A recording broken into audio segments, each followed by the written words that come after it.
Saudara sekalian, selamat pagi. Terpujilah Tuhan yang memberi kepada kita kehidupan. Semoga hari ini menjadi hari yang baik untuk kita sekalian. Seperti biasa saya bawakan renungan singkat untuk Anda semua. Kali ini saya beri tema wanita yang berhati mulia. Teksnya diambil dari Kisah Rasul pasal 16 ayat 13 sampai 15, berbunyi demikian.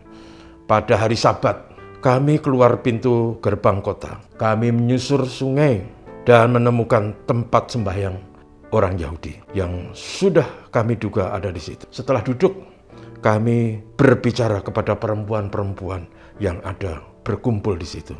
Seorang dari perempuan-perempuan itu bernama Lydia turut mendengarkan. Ia seorang penjual kain ungu dari kota Tiatira yang beribadah kepada Allah. Tuhan membuka hatinya sehingga ia memperhatikan apa yang dikatakan oleh Paulus. Sudah ia dibaptis bersama-sama dengan seisi rumahnya. Ia mengajak kami, katanya, jika kamu berpendapat bahwa aku sungguh-sungguh percaya kepada Tuhan, marilah menumpang di rumahku. Ia mendesak sampai kami menerimanya.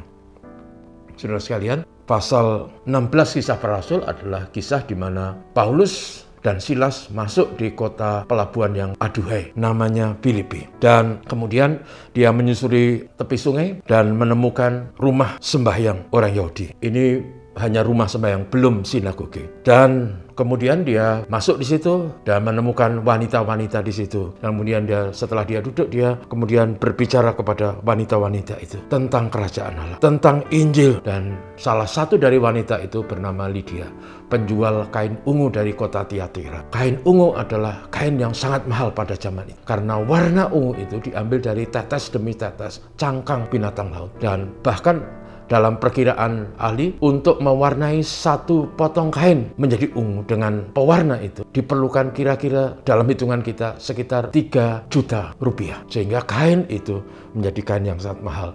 Dan Lydia adalah pedagang kain yang mahal. Dia adalah seorang businesswoman yang sukses, yang bisa mendapat banyak keuntungan dari bisnisnya. Dan dia adalah wanita yang sangat mulia karena dia takut akan Allah. Dia duduk dan memberi perhatian yang luar biasa terhadap apa yang dikatakan oleh Paulus. Sampai akhirnya kemudian Paulus membaptis Lydia dan seisi rumahnya. Dan setelah dia percaya dan dibaptiskan bersama keluarganya, Lydia kemudian mendesak kepada Paulus dan Silas untuk bisa menumpang di rumahnya. Dan ini adalah sebuah sikap hati yang luar biasa.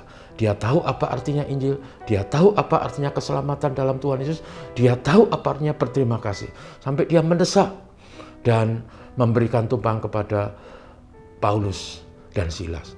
Dan kemudian bahkan setelah Paulus ditangkap dan dipenjarakan lalu keluar, Paulus juga kemudian menuju ke rumahnya, ke rumah Lydia di sana. Dan dia temukan di sana banyak orang yang berkumpul di pasal 16 ayat 40 Kisah Para Rasul. Luar biasa. Saudaraku, ini sesungguhnya adalah wanita mulia. Mulia karena hatinya. Mulia karena ketulusan dan kesungguhan untuk mengikut Tuhan. Mulia karena dia tahu berterima kasih. Dia rela berkorban, membuka rumahnya, menghidangkan makanan, memberi keperluan diperlukan oleh hamba-hamba Tuhan. Bahkan orang-orang berkumpul di situ dengan senang hati dan bahagia. Dia berterima kasih karena dia sekarang telah memiliki juru selamat, Tuhan Yesus Kristus.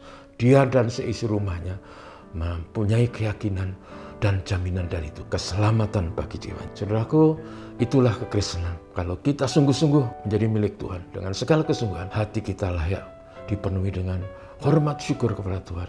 Hati kita layak dipenuhi dengan rasa kasih dan terima kasih kepada gereja dan pekerjaan. Karena dengan itu maka gereja bisa melayani sebagaimana Tuhan inginkan.